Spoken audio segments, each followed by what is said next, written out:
смесь формата я вспомнил СССР и дань уважения моим подписчикам украинцам и вообще с геотегами Украина я расскажу о своем опыте. Я был в Украине оба раза, очень смешанные чувства, но я был, как оказалось, в последующем местах таких судьбоносных событий. Значит, как это произошло?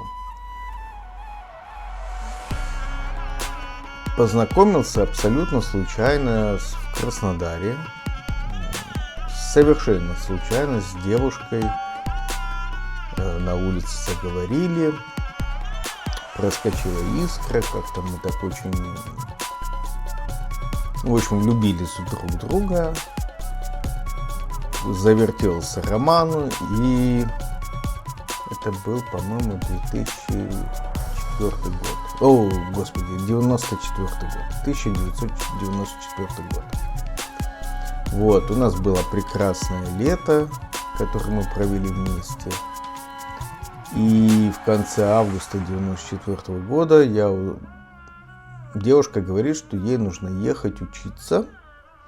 Учиться ей нужно в железнодорожный какой-то университет или техникум, я не помню, как это называется, в городе Славянск Донецкой области.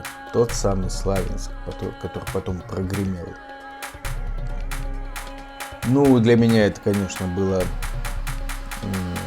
то есть она там уже училась, и для меня это было определенным потрясением, потому что у нас только роман, там несколько месяцев, и сложно было расставаться.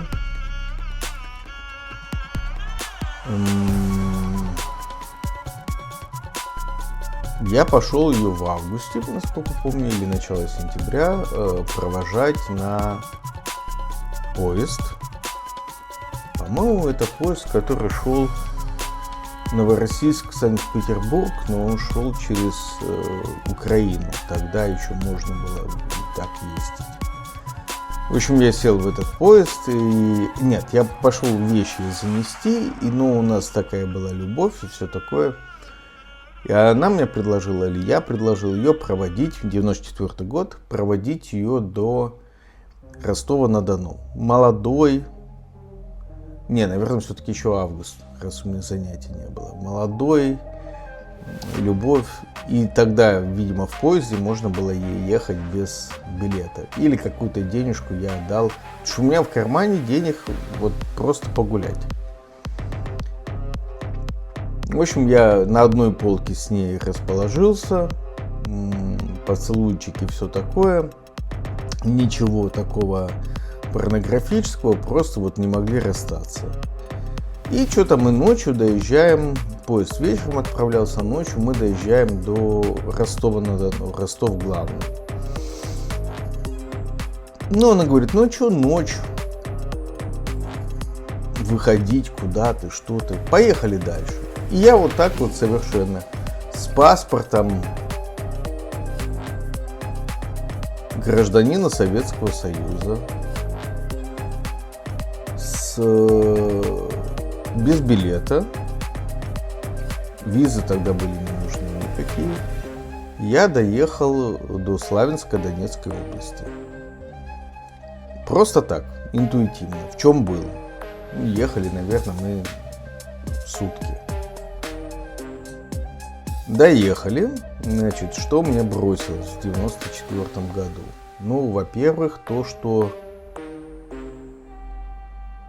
Славянск мне показался прям вот визуально более европейским городом. То есть вот прям чувствую, что он западнее Краснодара. Хотя там те же самые хрущевки были, пятиэтажки. Вот во всем чувствовалась какая-то западность. Может быть, в каких-то там старых домиках, которые остались, может быть, в этом. Мое пребывание, там сколько я пару дней побыл, мне казалось, там очень, ну, ходили какие-то хозяйственные дела, делали в связи с приездом. Ну, в общем, предупредил я все-таки родителей, что оказался в Украине. В шоке, конечно, они от этого. Ну, наверное, сутки там пробыл. Ну, так примерно представляю. Сутки я пробыл. Купил на карманные деньги, которые оказались значительной суммой в купонах, билет на обратный поезд в Краснодар. И жарко было, да, это лето, еще конец августа месяца. Жарко было ехать, помню, я с голым торсом ехал в поезде. Но вот в первую поездку вот это какие-то кафешки заходили с какими-то вкусными большими заварными пирожными. То есть первая поездка у меня оставила впечатление, что так по-европейски, но бедненько. Вот. Ну, может быть, потому что мне удивительно было понимать, что мои карманные деньги в купонах — это там большие-большие суммы. А, да, еще меня все прикалывали эти продажи этих сервизов керамических каких-то там. В поездах все время ходили, продавали, и я чуть-чуть удержался, чтобы не купить его. Вот это да. Продажа везде этих сервизов. Ну, для 94-го года нормально.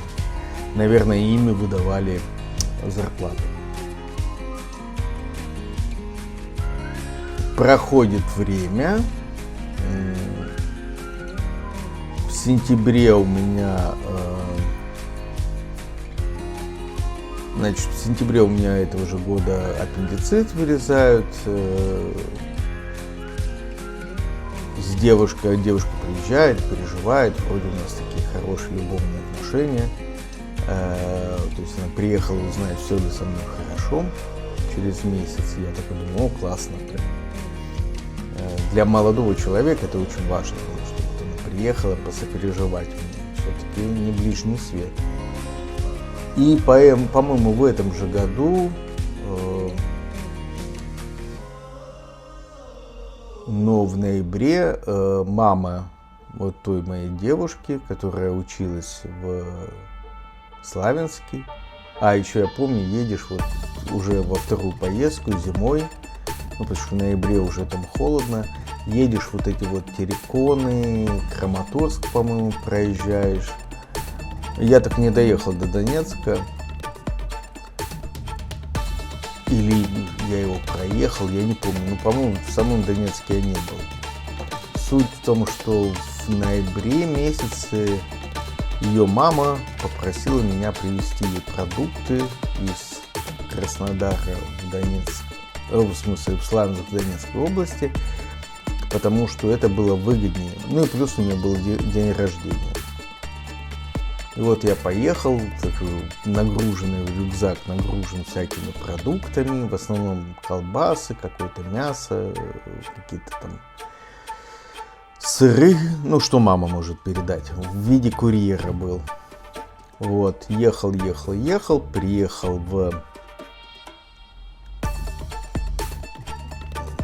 Славянск, или Славянск, нет, Славянск, наверное. Разгрузился, мы готовимся к дню рождения, все такое, помогаю ей по дому, но как-то вот что-то чувствую отношение такое уже совсем другое, что-то не так. И на дне рождения, как сейчас вспомню, я понял, что все, мы расстались, у нее другой молодой человек, гитарист, а меня отправляют спать в гостиницу. Вот так вот, без предупреждения. Я помню, что она в какой-то из 5-этажек жила недалеко от вокзала, а я куда-то пошел, какая-то гостиница, старый советский фонд, наверное, Сталинка. захожу и спрашиваю, можно ли снять номер в гостинице. Мне говорят, номера в гостинице нет. Вернее, номер есть, койка можно снять. А сколько коек в номере? 6. Ну и поскольку мне было очень тяжело тогда, представляете, со мной вот так вот расстались неожиданно, а я тут еще специально приехал на день рождения. Очень тяжелая ситуация. В общем, мне оказалось, чтобы побыть в одиночестве, по деньгам, хотя, опять же, я студент, я, снял номер с 6 койками, спал только на одной. Прикиньте. И это было недорого.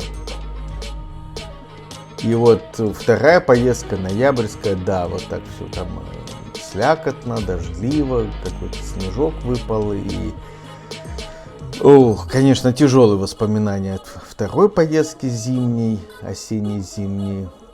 Вот.